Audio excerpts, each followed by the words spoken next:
Hi, welcome to GLP-1 Journey in Review. I'm Lori, and I've lost 60 pounds on my weight loss journey.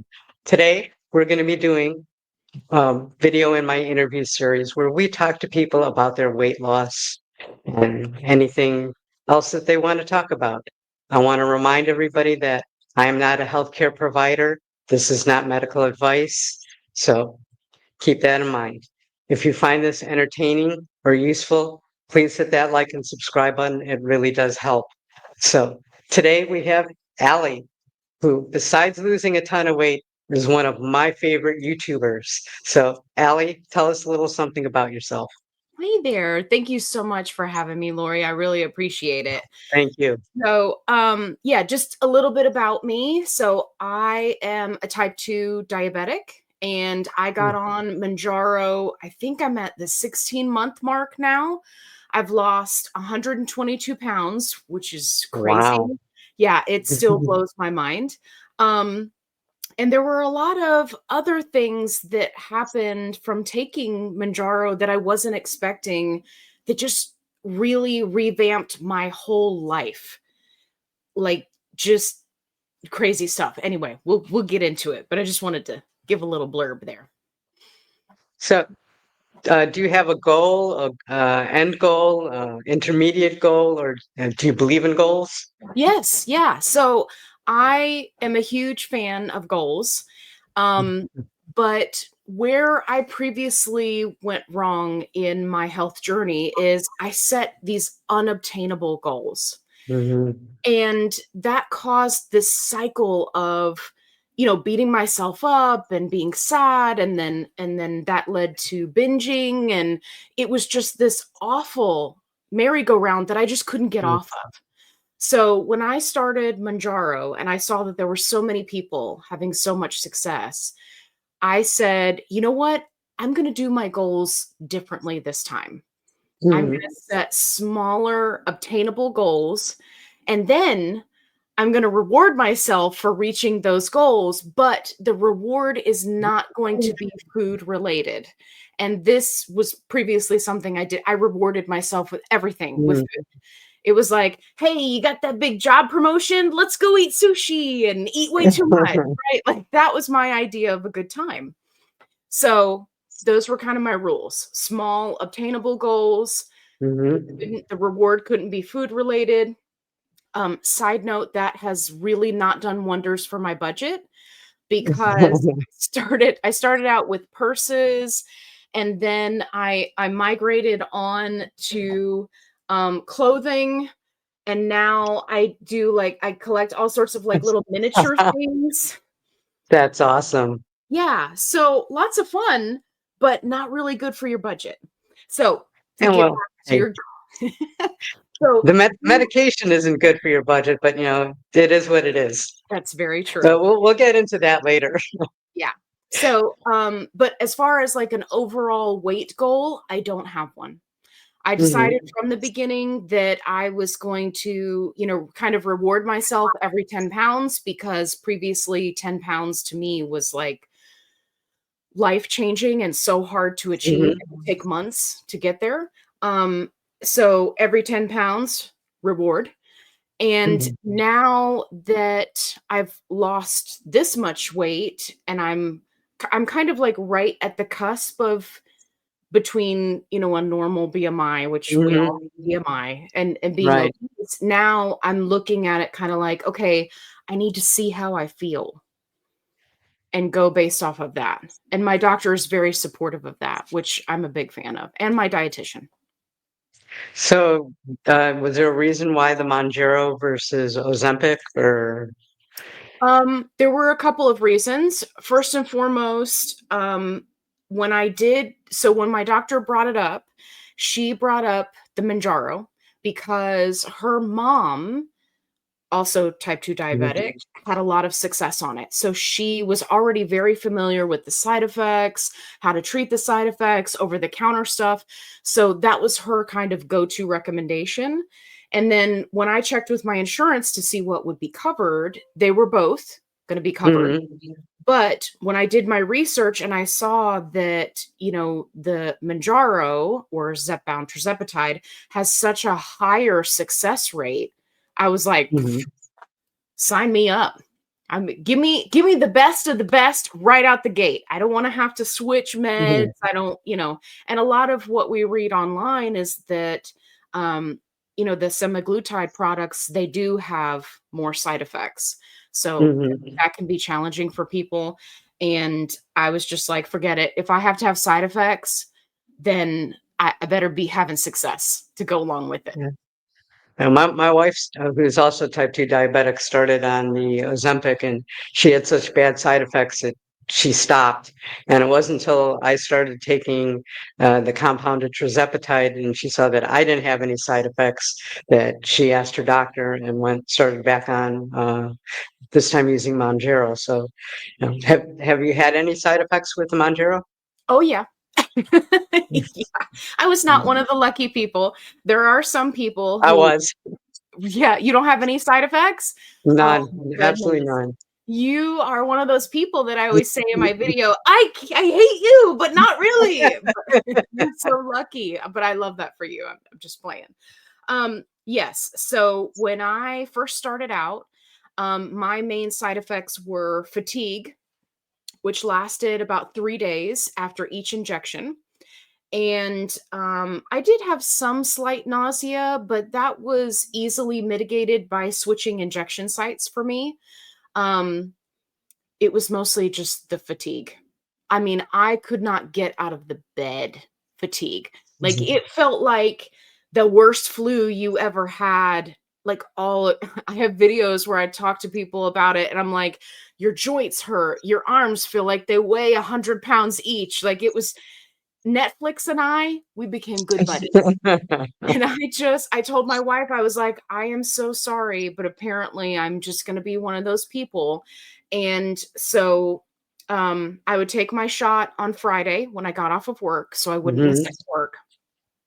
And then I just spent every weekend in the bed. And then by the time Monday came around, I was better. Um, and as I did research, I found that doctors say that that's because it's activating your pancreas. Yes, I I read that found that also. so interesting. I told my doctor, I was like, listen, I think my pancreas is so broken and asleep because this fatigue is just rough. But yeah, it wasn't too bad. I did have some challenges when it came to eating meat in the beginning. Mhm. But for me, I think it was just a matter of, finding the right timing, eating the heavier meals during the day rather than at night and figuring out what worked for me. So I did a lot of chicken, a lot of turkey, and then as I stayed at each dose longer and longer, my body acclimated and it provided me more opportunities. Do you and your wife, do you eat the same thing? For the most part, yes. Um, there are some times, especially in the beginning of my journey, where it was just the appetite suppression was so high that I was like, "Look, all I'm gonna be able to do is a protein shake." But she and Mhm. I had a conversation very early on because our schedules differ because I work Pacific time hours, but we live Central time hours. So I told her, I was like, look, when you get home from work, you may be on your own for dinner. And she was super supportive. She's on top of it. She'll make me something if I want something, or if I can't, she brings me a protein shake while I'm working. And we just kind of make it work. So, but I am very lucky in that regard because I Mhm. know that for many people, especially those with larger families, it can be really challenging. It could, it's really hard to cook for two different types of meals for. I'm lucky because my wife's on the same type of journey. She's a little bit behind me because she's type 2 diabetic, and Mhm. she can't really exercise because of her COPD. So all she could really do is walk. And so at least we eat the same thing, so that does help. Now, do you consider yourself a lifer on a GLP-1 medication? That's a good question. So, I'm not sure. It's mixed reviews out there. There are some Mhm, people who are able to come off of the medications and, sustain and be perfectly fine, and especially being type 2 diabetic, right? It's important that, mhm, nutrition plays a big factor in that. And then there are others that have additional comorbidities, right? And then they find that they can't. I right. know for me, I attempted with approval from my doctor to do split dosing, which Mhm, is supposed to give you um, more consistency throughout the week rather than having that big spike and then you're kind of coming down. It's supposed to give you more consistency, and I really struggled when I tried to do that because you're changing the dosing schedule. right. And I mean, the hunger came back and it hit me hard. I lasted 4 days before I gave up. I called my doctor and I said, I'm taking the rest of my dose now.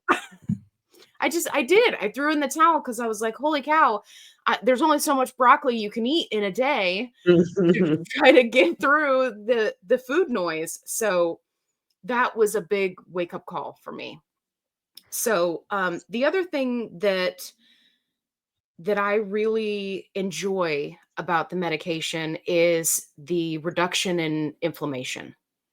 And for Mhm. me, like you just feel lighter. You just feel better, like you can move easier, and that's a really big deal for me. Absolutely. Yeah. That was one of my biggest surprises on this medication. Did you have any big surprises other than that? Yes, I did. So the inflammation was a big one. The other one is that I was gluten sensitive. So Mhm. not I tested negative for celiac disease, but I was gluten sensitive, which I don't know if you've ever gone without gluten, but to try It's to hard, I have. like eating out, horrible. Like you can't it's really, really hard. And I have a newfound empathy for people that struggle with that every day. So one of the things that happened for me is my gluten sensitivity went away. Wasn't expecting that at all, didn't see that coming. No one was talking about that at the time, and so I was just kinda out there going, "I can eat bread. I can eat pasta. What is happening?" Right? It was wild. So, there was that, and then also, I was lactose intolerant, but I am able to drink milk now. Again, no idea, something about the delayed gastric emptying, it helped me, and I was not expecting that at all. And there's just so more surprises that we don't even know about, like with their Alzheimer's research and, the brain effects and so forth that, we don't even know what's going to come, and I'm sure it's all going to be good, mostly good. Yeah, So do you exercise? I Is that do. part of your routine? I do, but to be completely transparent, when I started out at 285 pounds, I did not, because I had this completely irrational fear of being injured, and that Hmm. was in some way going to ruin my chances of success. So I 100% focused on nutrition, tracking everything that I was eating, making sure I was in a calorie deficit, worked very closely with the nutritionist, and I was able to lose 50 pounds without exercising at all. That's great. And then that gave me the courage to start. And that's when I was like, "Okay, I can do this. I can." Because I didn't count I would get outside and, get around in the yard with the dogs, but I didn't really count that as exercise, but I was doing more movement than I had been doing previously. But, like, intentional exercise, I kind of started at that point, and then I was just like, "Oh my gosh, I can do this. I'm able to do this." And so I stopped holding myself back because that's exactly what I was doing. Mhm. So do you use machines? Do you like just do cardiac or combination weights? Yeah, so I do both. I got a Peloton bike, which I Oh, love. great. And I use free weights, although I keep saying that I'm going to join a gym. That's another big hurdle for me because I'm all my life I've been like, I'm going to join a gym and get healthy, and then it's like money out the window because I never go. Um, so I've been doing free weights, and the kind of deal that I made with myself is that I was going to do whatever I could do, and everything was a success. Everything met the goal. So if I got on the Peloton and I set it for 30 minutes, but I only made it 22 minutes, success. That's great. If I, Absolutely. if I was stuck in meetings all day and I've got my little free weights that I keep at my desk, if all I could do that day was little arm exercises while I was in meetings, success. So I took all the pressure off of myself. It's like, oh, well, you got to get up at 4 o'clock in the morning and you got to do weights for an hour and you got to run 20 billion miles, get 10,000 steps in. Me. Right. See, and for me, all of that was part of what led to anxiety, failure.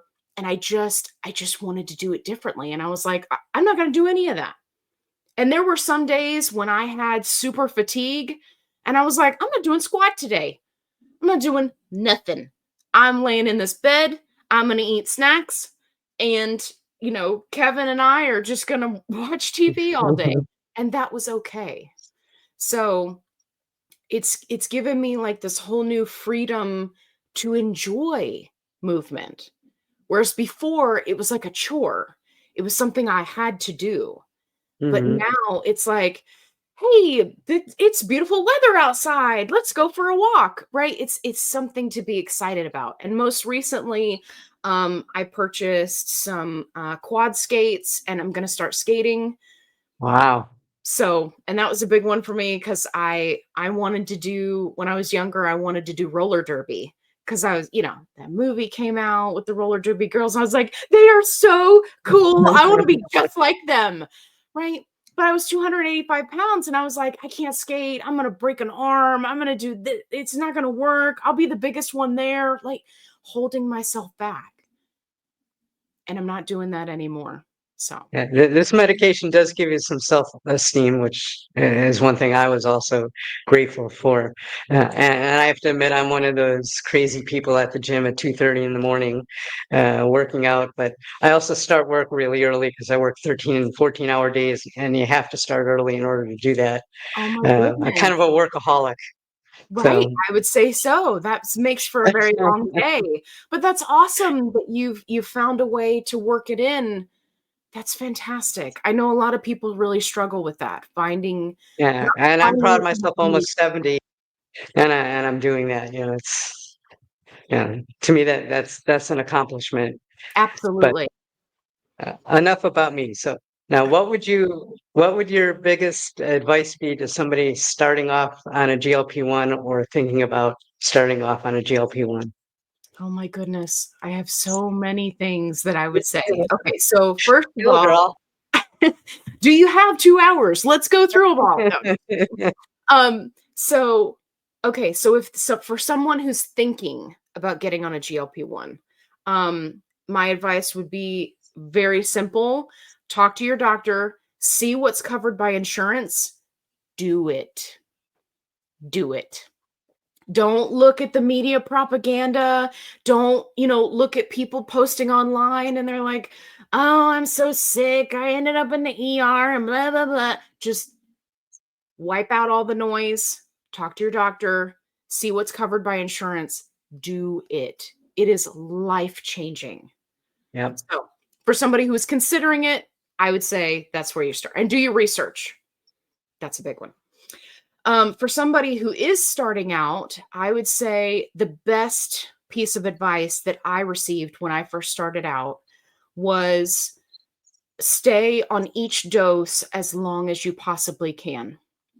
There are so many doctors and insurance companies that are just pushing people through the doses arbitrarily, and it can be really challenging, not only from a side Mhm. effects point of view, but also, once you reach that highest dose of whichever medication you're on, right, that's it. There's nowhere to go from there. They're still testing higher doses, but Right. still, it can be really challenging. And I think that for many people, especially those that were in the same camp as me that needed to lose more than 100 pounds, it can be really detrimental to your success to just be Mhm. pushed through these doses so fast. Just because we can titrate up every 4 weeks, I personally, and I'm not a doctor, I don't think that we should. And that was the best advice that I got when I first started. I listened to that advice, and now, even now, I still haven't maxed out 16 months later. I'm on 12.5. Mhm. So I've still got just a little bit of wiggle room left there at the end. Do you have a favorite dose for you?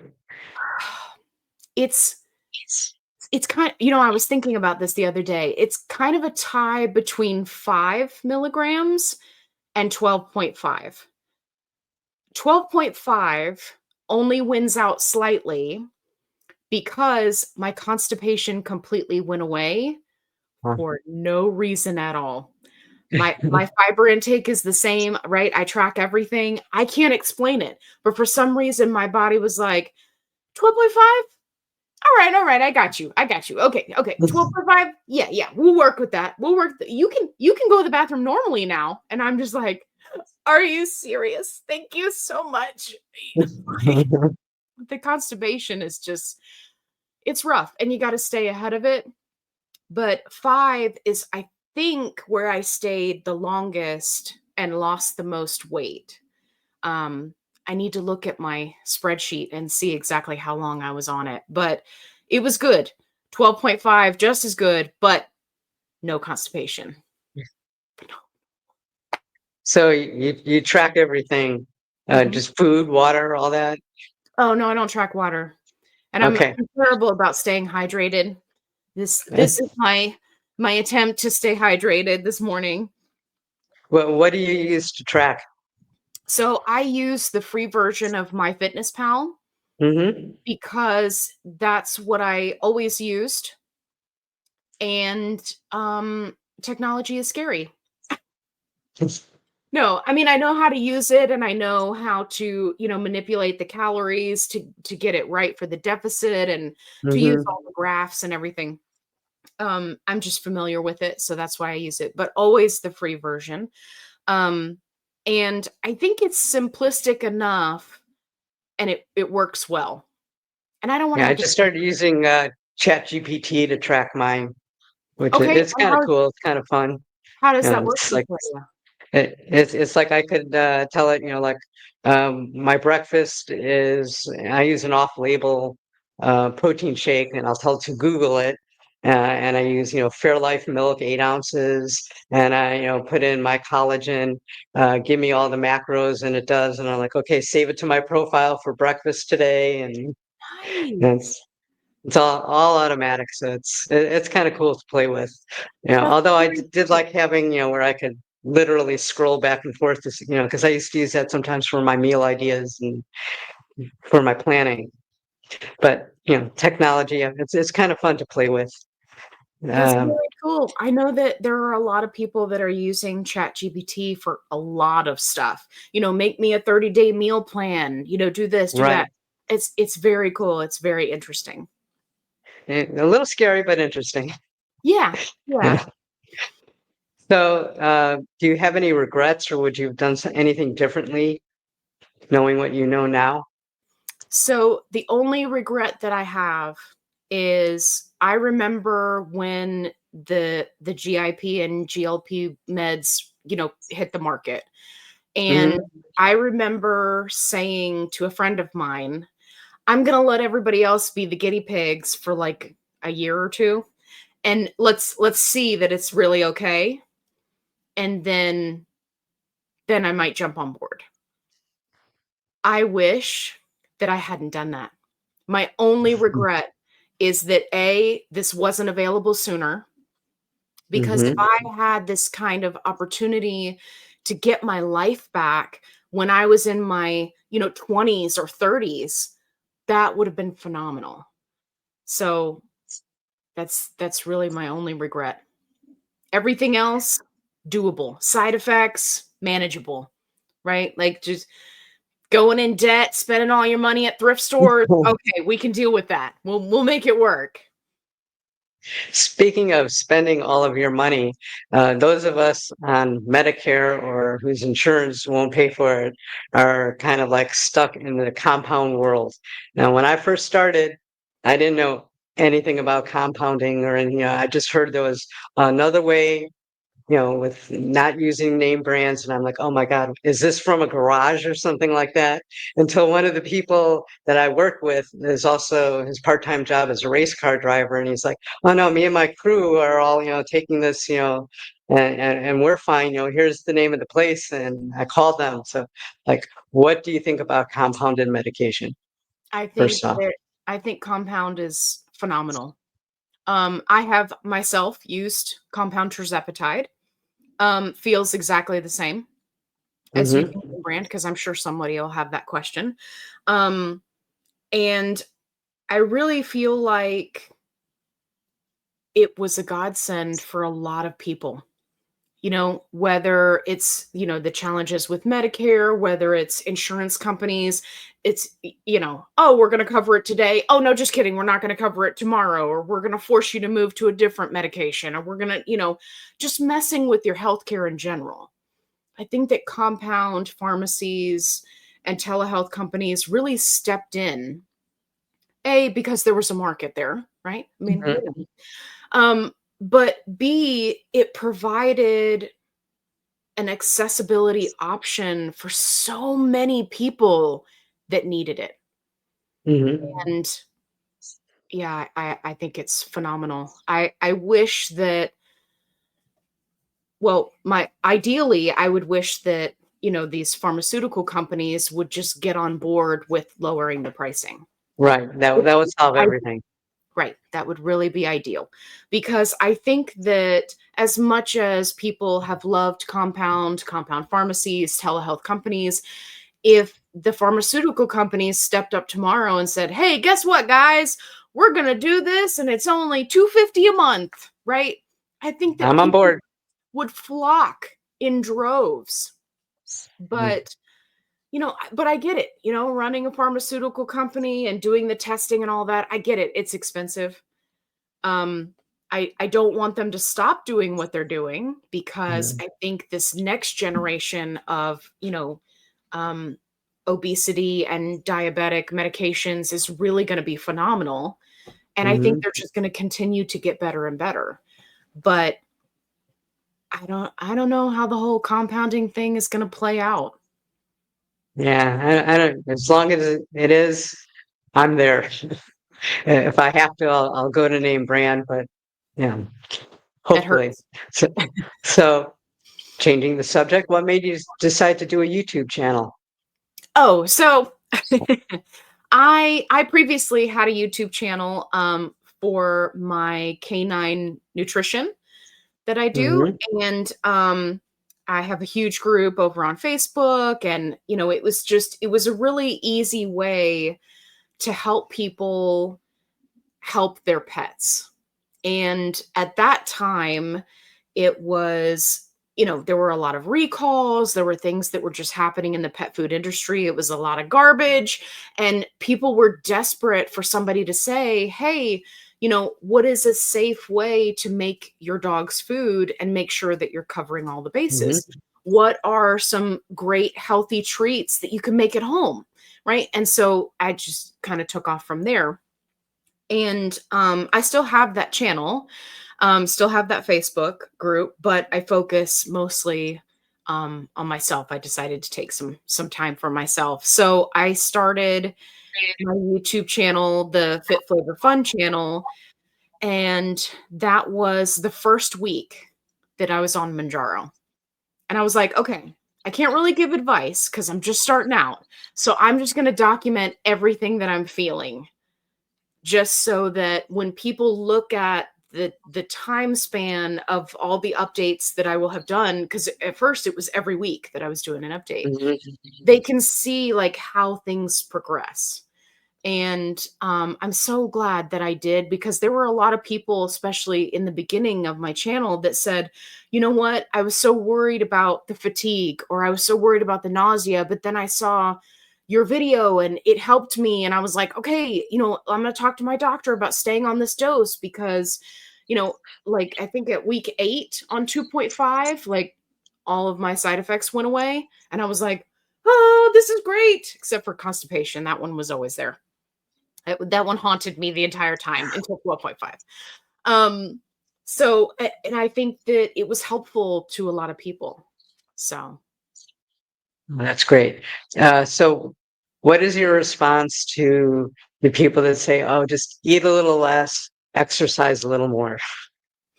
yeah. So, I would say that I understand where that mentality comes from, because those of us who have struggled with obesity our entire lives, or even at any point in our life, we Mhm. have heard from a doctor, eat less, move more. And I can assure you that we've all done that. But when you have these additional challenges that keep you from seeing the same success as people that are, in a normal body, if you will. I like to say that my body is broken. Then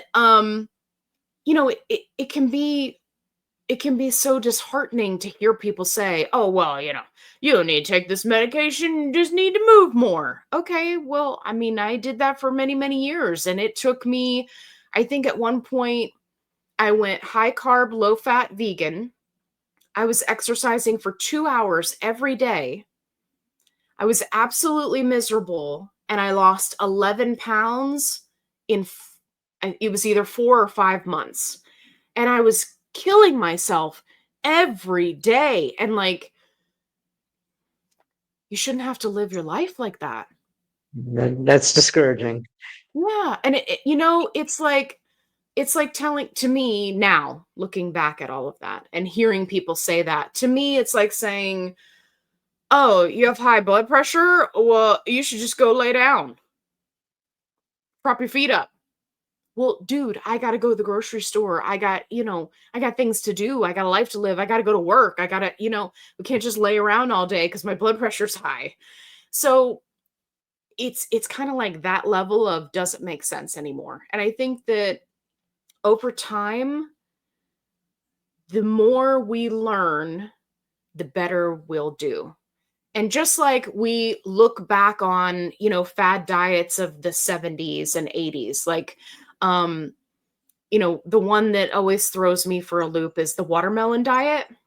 I think that was in the 70s. My mom did that one when I was a kid, where you just eat watermelon and that's it. Yeah, scary. But see, at that time, people thought, oh, it's very hydrating, it's low calorie, but it's got fiber, you can make anything sound good. But we look back on it now and we're like, oh my gosh, don't do that. That's a terrible idea. So as we learn and as we go, I think that more and more people will let go of this, old school way of thinking. Mhm. I'm hoping that medicine changes a little bit because we have a tendency. I do CT scans, so I do know a little bit about the medical field, but we tend to treat the symptoms and not the problem, which, like, I don't know what the answer is and how to change that. And I don't really see that changing in my lifetime. I just hope it does in the future.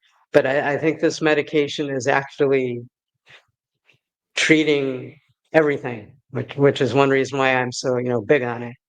Yeah, well, I think we're kind of at that breaking point, because that, I mean, I could have quoted you verbatim right there, is exactly what I used to say when I was doing the canine nutrition, because it's all about, oh, Your dog has allergies? Okay, well, here, put them on this allergy food because this is the company that paid for my vet schooling. And they gave us this handy dandy booklet, which I have one, where it tells you the dog has this condition, feed them this food. And then you look in the ingredients of that food, and it's not only is it not good, but it causes other problems. So here we are treating the symptoms and causing other issues. So I think going back to your point about healthcare and evolving, I think we're getting to that point. I think that these medications are going to push us into a new era of everybody just do whatever they need to do to get healthy, to be happy. Mhm. It's not so much that, oh, you have to earn it, you have to blood, sweat, and tears, and that's how you get the big buff dude. Like, there are some really buff dudes, these gym bros that are out there using, compound tirzepatide because they want better results, because it works. Yep, So I think that we're slowly moving that direction, and I think we'll get there. I hope so.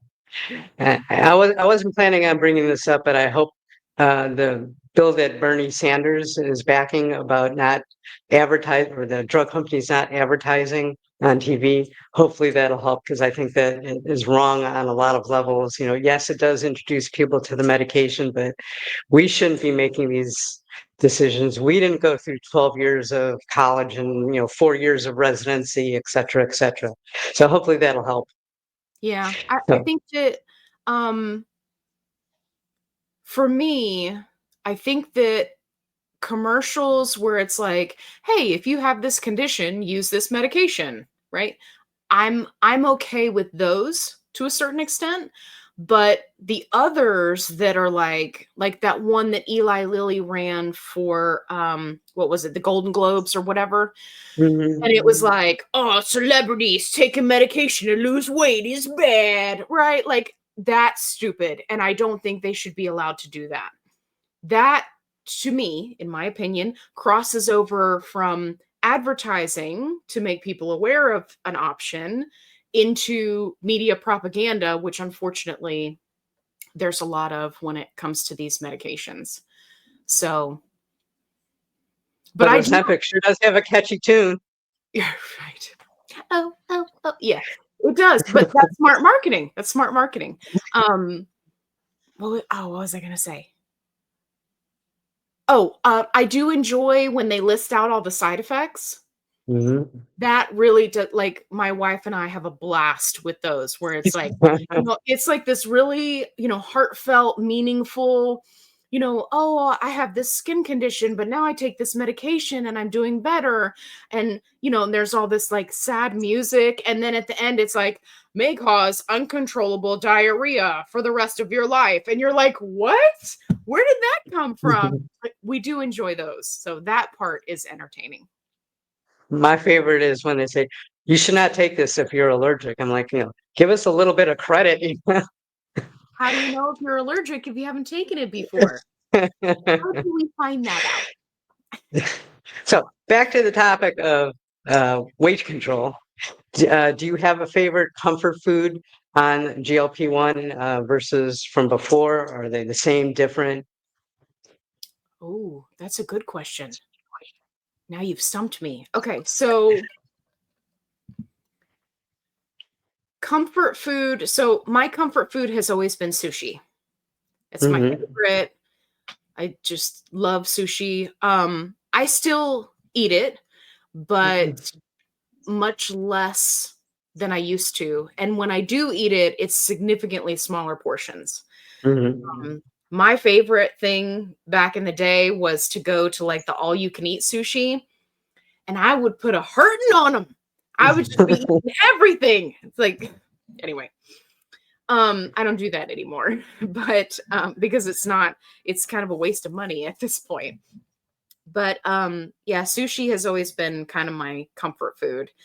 And then I have go-to food items that have changed since being on the medication. Hmm. So previously it was chips. I'm a big salty snacker, so we would have, I don't know, like maybe 8 different varieties of chips, and it's like, whatever I felt that day, we're gonna have the big bag of chips, and right. But now I find that I go more towards still salty snacks, but I'll do like cucumbers with this salad dressing that I love. It's like a ginger wasabi dressing. Um, so I still get a little bit of the salt, but it's, significantly better for you. And I recently started eating ice cream again because when I first started out, I cut out everything. Right, because that's what Mhm. we were taught to do. It's like, you're on a diet, you gotta be real restrictive, you can't have the fast food, you can't do the things, right? Don't be happy, be miserable. That's how you Mhm. win. That's how you become successful in weight loss, is you have to be as miserable as possible. So, I just didn't eat any of those things, and many of them led to me binging, and ice cream is definitely one of those things. But I have been dabbling in learning moderation when it comes to something like ice cream or chips. And it's really been helpful, especially when I go out to eat places, because then I'm not so lost going, well, great, what am I going to eat? I'm going to get a, Right. grilled chicken and a broccoli, right? Not really exciting. Boring. Right, right. But it was the safe choice. And when I first started out, you can go back to like those first videos where I had one where I was like, what to eat when you go out to eat. And I think I was like 3 or 4 months into my journey. And I would tell people, listen, if it's overwhelming, if you can't figure it out, you got that grilled chicken dish, everybody's got one, and you pick whatever vegetables. So, I mean, Yeah. it's a safe choice. But now I find that I have such a better relationship with food that I can navigate it and not be quite so constricted.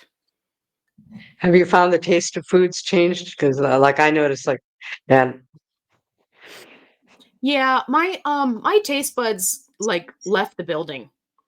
They were like, "Manjaro, we're out of here." Um, there are things that I used to love that I can't eat anymore because they don't taste right. And I'm having trouble thinking of one right off the top of my head. Maybe it'll come to me. But it's a wonder that my wife hasn't gained a lot of weight, or that my dogs haven't gained a lot of weight, because I will get something and take a couple bites and be like, this is nasty. I don't want this anymore. And then I'm, giving it to the dogs, giving it to her. It's a mess. Um, and then on the flip side, there are other things that I previously didn't like that now I love, like raspberry. All my life, it was like, raspberry? Who would like raspberry? That's just weird. That's a weird flavor. And it's got the little gritty, like, who wants to eat that? Now I love it. And I can't explain it. It's weird. so have you had any of the side effects like hair loss or anything that a lot of people have from weight loss? Yeah.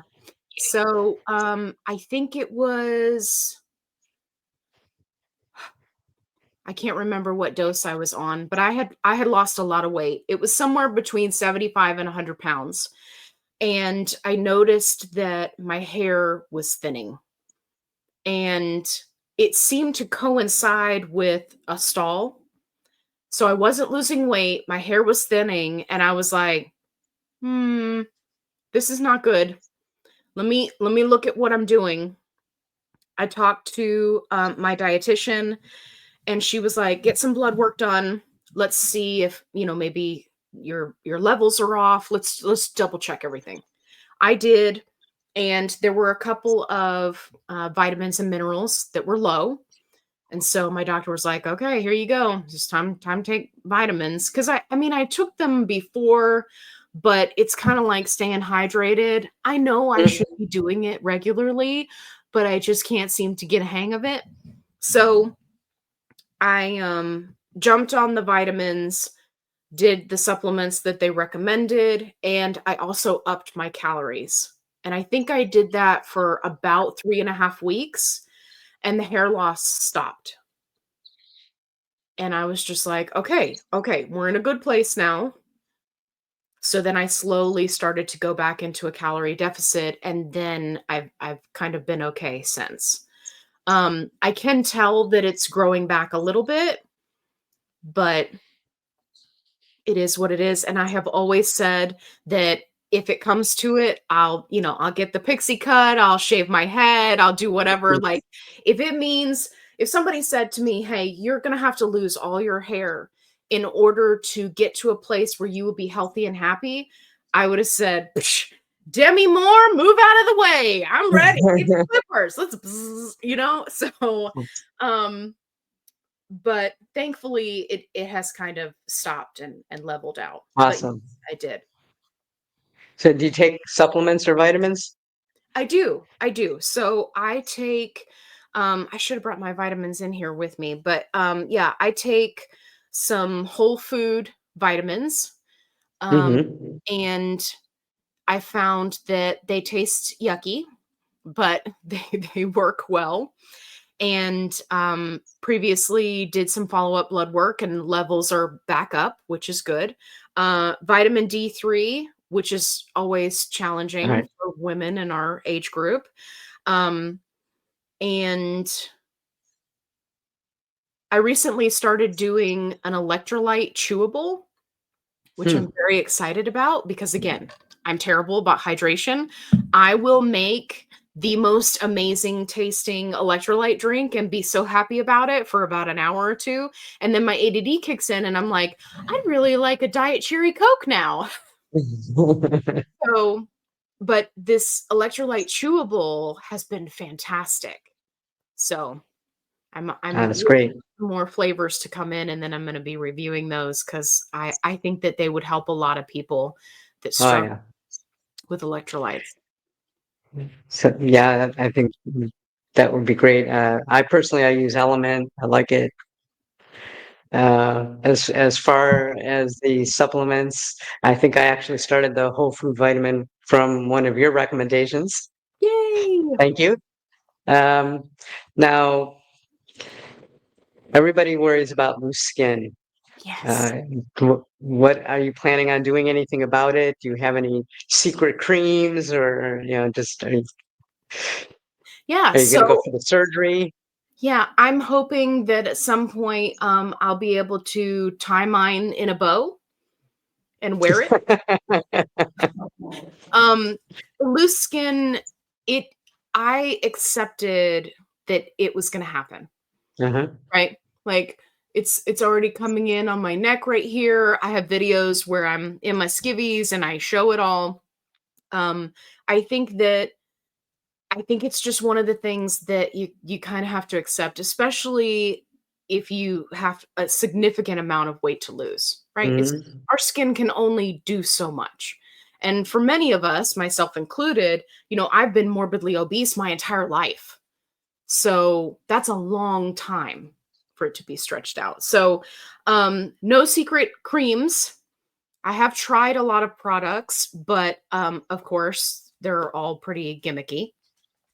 I do use lotions, but for me, it's really just a matter of whatever smells good is what I go for because then I'm more likely to use it on a regular basis if I really like it. I have tried some products that, I didn't like the way they felt. Like it's like the skin wasn't absorbing them. It's just kind of sitting on top and then it just kind of feels weird. I don't know if you've ever had that happen or if I'm just lucky and my skin is just weird. Um, so it's been a lot of trial and error. I think that eventually um I will reach a point where I will have to get skin removal. I am finding now that, especially for my apron belly, it gets in the way when I try to work out. And it's also become problematic when sleeping. And I wasn't ready for that. Nobody warned me about that. So I woke up in the middle of the night one night and I just felt like my side was numb and just felt weird. And I was like, what's going on? And I had to like lift the extra skin, right? And pull it away. And then it was like instant relief. And I was like, holy cow, did I just roll over onto my excess skin? Like, what is happening? No one told me that was going to happen. So yeah, so I think at some point, and I did talk to my doctor about it. I'll have to get skin removal, at least in the abdomen. I don't know about thighs. I see that there are a lot of people with much more challenging skin conditions than I have there, that are able to get insurance to cover that. But for me, it's going to be breast reduction and apron belly for sure.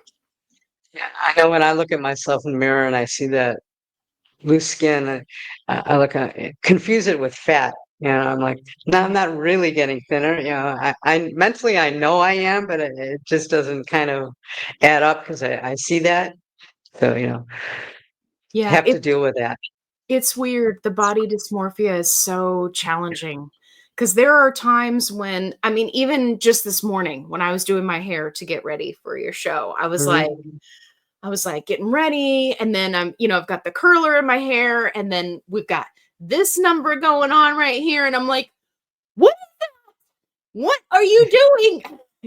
But I don't feel it all the time, right? Because I'm wearing clothing. So then I'm like, Mhm. and just the other day, I was, all pumped up because I was doing my arm exercises and I could see some definition. And I was so excited. And then this morning I saw that and I was like, great. But it's like a 1-2 punch. Like you think you're gonna dodge it, but then it'll get you. So it's challenging for sure. It's reasons like that that I always recommend to people that take the pictures. I wish I would have when I first started, but when I first started, it was basically to jumpstart a diet, and then I'm like, no, this is working. Why would I want to stop this? Yeah.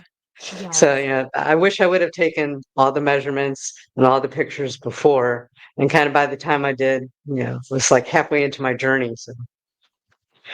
Uh, so what do you do on your hard days to get, you know, through this? You know, because I know we all have them. And, you know, there's just days where we want to like throw in the towel, but we don't. Do you have anything that motivates you to keep going?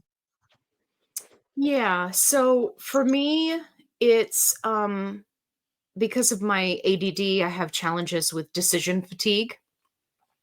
So for me, it's removing having to make all the decisions for that time frame. So, for example, my wife, she works outside of the home. I work from home. And so I make all of her lunches and I try to make sure that I'm giving her a variety and a healthy variety, right? So we've Hmm. got some fun stuff like she likes the peanut M&Ms, so I'll like measure those out and put them in. And then, we've got some healthy stuff, and then we got a sandwich, we got some fruit, we got some vegetables. So, but when you're having a bad day, trying to figure out 5 days worth of lunches can be decision fatigue. So, I just eliminate all the decisions. I'm like, "Hey, here's you some lunch money, girlfriend. Go get you some lunch because not I'm not dealing with it." And then if I feel like there's a lot of things that I have to do, that will overflow into however I'm feeling. So if I'm having a bad day with nausea, if I'm having extreme fatigue, if I haven't lost weight in a couple of weeks and I'm feeling sad about it, right? It feels like everything is piling on. And I just say, no more. I have reached my limit. I shall now lay down and relax with the Netflix or, read a book. I'm also pretty bad about buying myself a book. I'm like, "Hey, you know what? I haven't finished these 20 books. Let's buy a book."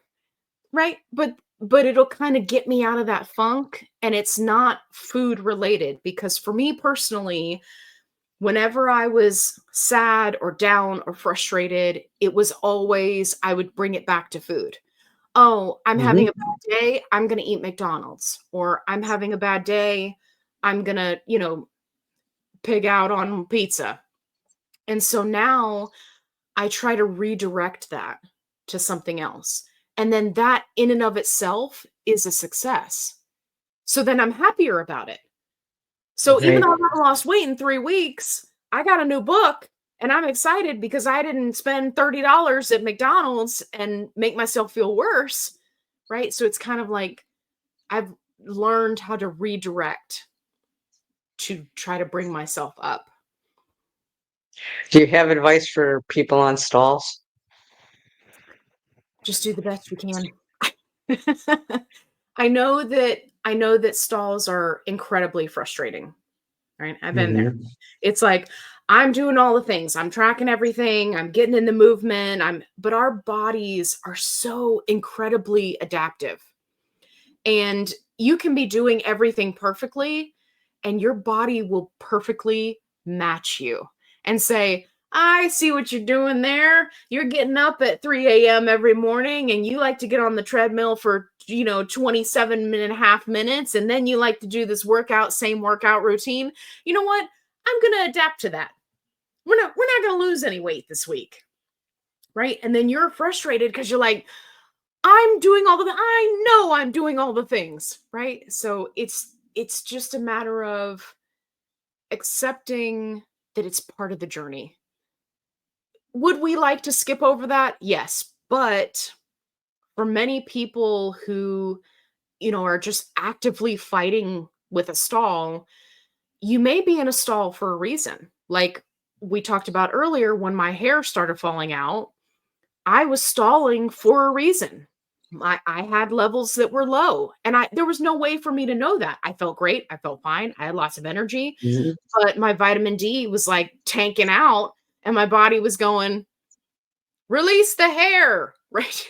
So I think that we stall for a reason. And for many of us, the reasoning is different. And part of it is that our body is actively fighting against us to lose weight, right? We're not meant to be in a caloric deficit for, 16 months like I have been, Mhm. right? And that's why I think that our bodies are like, you know what? You're doing too much. We're obviously starving to death. We need to intervene here. And so it can make it challenging. But just my advice is just stick with it. Stick it out. If you have other things that are happening with a stall, like hair loss or, extreme fatigue or, and any of those things, get the blood work. Blood work can tell you so much. And I get it. Sometimes insurance is like, "Psh, you just had blood work a few months ago. You don't need blood work again." I have to pay out of pocket for my additional blood work that's not covered under a physical. And I got to tell you that along with paying for the medication, it has been the best money I have spent.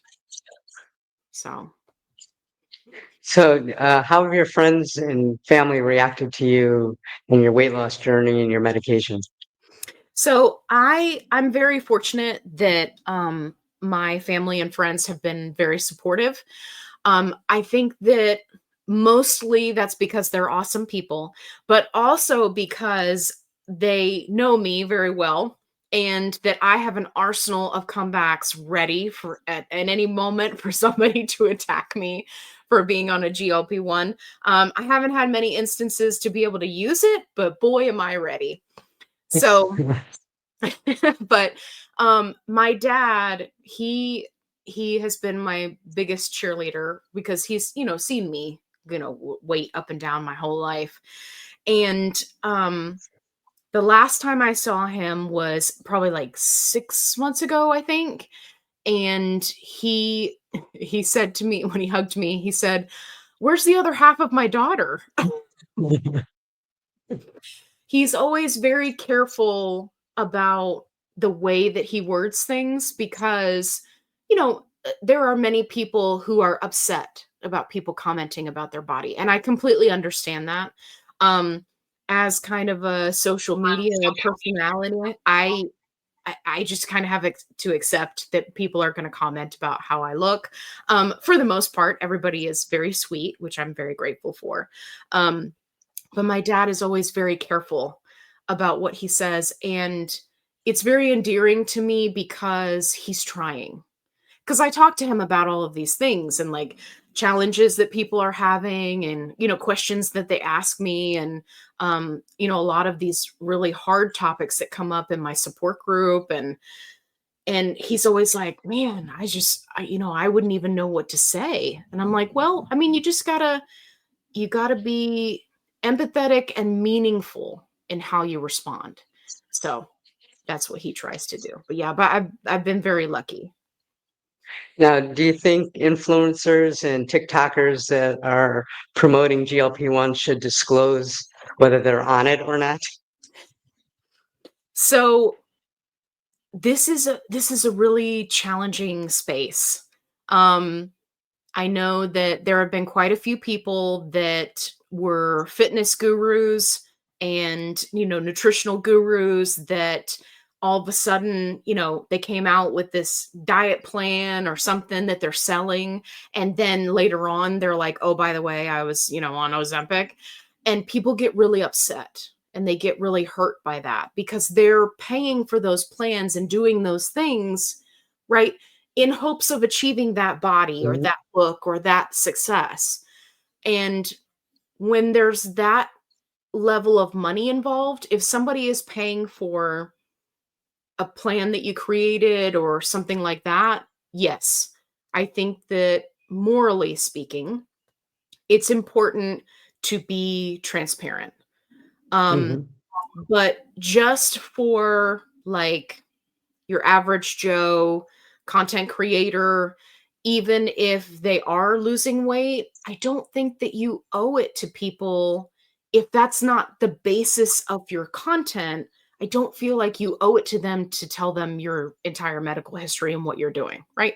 Just like somebody wouldn't come on and say, "Hey guys, look, I did this American Eagle haul. Let's look at all the clothes. By the way, my doctor put me on blood pressure medicine."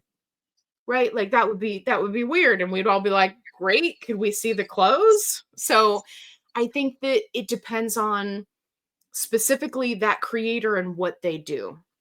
So, if you're an affiliate and you're not taking the meds, which is something that has come up recently, um I I'm like, I don't really see, for me, that's a huge disconnect. One of the Mhm. reasons why I opted to go with a telehealth company and to get on compound tirzepatide is because I had so many people that were asking me for help. And they were like, Allie, I need help. I can't get this last bit out of the vial. I need help. I can't, I'm losing access. What telehealth company should I go to? Now, as far as that telehealth company goes, that all went sideways. That was unfortunate. But the information that I was able to help people because of my experience with the compound tirzepatide, that was worth its weight in gold because, people needed help. But previously, having just been on the Manjaro pens, I didn't feel like I was qualified to give them help because I had never experienced that before. So it's like, you gotta, to me, it all comes back to transparency. It would be like somebody saying, "Oh yeah, let me give you advice on how to climb that mountain." Really? Well, how many mountains have you climbed? Well, I had this dream once where I climbed a mountain. Like, it's like, is that really helpful? I don't know. So, Real quickly, tell us about your roasts on your channel. okay, so one of the things that I like to do, and I have always done this in all the time that I have been on YouTube, is when people leave me negative comments, I like to find their channel, their Facebook, their everything. I will go on a manhunt, if you will, and I find out a lot of information about them, and then I roast them on my channel for leaving that negative comment. And most of them are pretty funny. Some of the ones that I I haven't posted were pretty rough. It was Yeah. like, whoa, Allie, calm down. You've gone off the deep end. You're like really, really crazy on this one. Um, And I feel like it's kind of my social commentary on social media today, right? Everybody's a keyboard warrior and they're like, you know, there's this anonymity and it's, oh, well, I can say whatever hurtful thing that I want because you're not a real person. You're just on the internet. But for me, having that accountability, not only is it fun and funny for the most part, because a lot of these comments are just really like, what were you thinking? But also it shines a light on that bad behavior, right? I think that we get online, we get in Facebook groups, we get on Reddit, and we say things that we would never say to someone face to face. Hmm. And I think that people should really put a stop to that. And my way of doing that is to give them a little roasty roast. Yeah. So what do you think about the future of GLP-1s, these once a week medications that they're talking about, or once a month, the oral medications? I think that I think this next wave of medications is going to be phenomenal. I am very, very hopeful, fingers crossed, that people who struggled or did not see the success that they wanted to see on the options that we have now will find that success on this next round. That's what I'm hopeful for. Um, I mean, I've been very, very lucky, and I know that, and many people have. I think that we're going to find that as the newer stuff comes out, it's just going to keep getting better and better and better and better. And it's going to be more fine tuned. So, for people who didn't have success on Ozempic or Manjaro with their blood sugars, but they maxed out at the highest dose, they may find that, these other agonists are the way to go and suddenly they're having success. Um, and I'm very, very excited for that. The only thing that makes me a little bit nervous is a once a month, once a month injection because there are a lot of people that can't even remember to take it once a week. So I'm a little nervous about patient compliance on that one. Um, but I mean, I could see that it could work. And for people who maybe are more afraid of needles, that might be a good option for them. I'm interested to see how it goes with the pill options because traditionally speaking, up until this point, with all of the peptides, they are more effective done as an injection versus right traveling through the digestive tract. So I think it's going to be interesting to see how it all pans out. Do you think this is going to put a dent in bariatric surgery? I hope so. Yeah, I, that would I be know great. that I know that's a weird thing to say, but I, as someone who considered all of the options for bariatric surgeries, um, and I have friends that have had lifelong issues because of bariatric surgery. And seeing how these bariatric surgeons are really pushing it and advertising it online now, whereas previously they never did. And they make all sorts of health claims, none of which are accurate. And they're also not talking about all the potential issues. And then, as if all of that wasn't bad enough, now a large portion of those patients are having to get on GLP-1 meds because they're gaining the weight back or they did gain the weight back. I follow this wonderful woman on TikTok and I'm drawing a blank on her name. She did bariatric surgery and she lost it was something crazy like 200 and something pounds and now she's gained back 75 of it, right? Cuz she's out from surgery at Mhm. a year and a half. And the food noise is back, like everything is back because there's nothing like an injection that's treating it. But yet these surgeons are saying, "Oh yeah, well, you just get surgery, you're all fixed up, and then you'll just be good to go for life." And for some people that may be true, but there's so many of them that it makes me sit back and say, you know what? Maybe you bariatric surgeons and people, you don't have all the answers. Maybe, you know, maybe GLP-1 meds are going to be the safer option because in my opinion, anytime that you're looking at a surgery, it's serious. Whether it's Hmm. something small or something big, but like especially for those bariatric options where they're rerouting things and removing part of the stomach and all that, and I'm like, that can't possibly be good. So I think that GLP-1 meds are putting a huge dent in that now. And that's why we're seeing so many doctors that are Right. right because that's all they do. Bariatric Yeah. surgery all day. That's the one or two surgeries that they do, and they're like, "Uh-oh, what am I going to do now?" Right? Because that was the only option for so long. So, Yeah. yeah.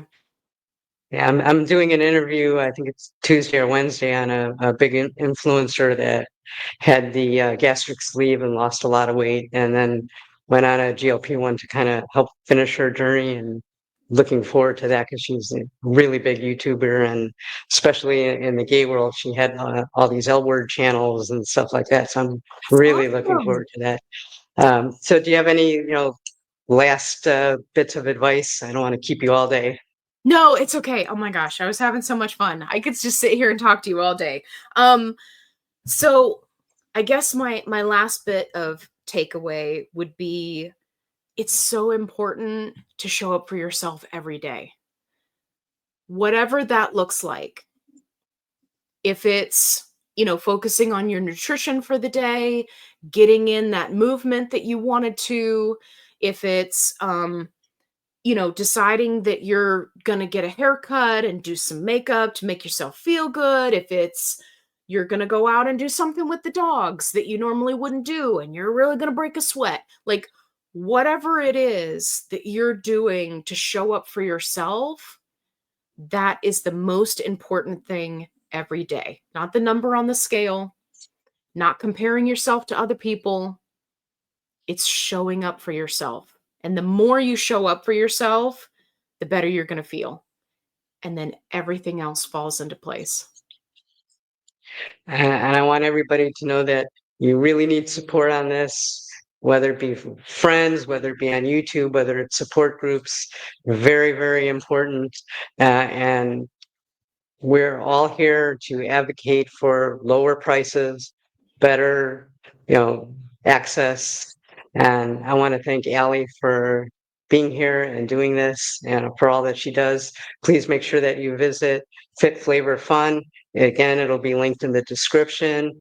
If you found any of this useful or entertaining, please hit that like and subscribe. It does help. And make sure that you also do that on Allie's channel. And thank you, Allie. It's been a pleasure. I don't want to keep you all day. Yeah, well, thank you So, so much for having me. And I think it's good timing because I think that my standard poodle sushi is having a dream. So she just started uh, making noise in her sleep. So it was probably good timing because otherwise there would have been all this background noise.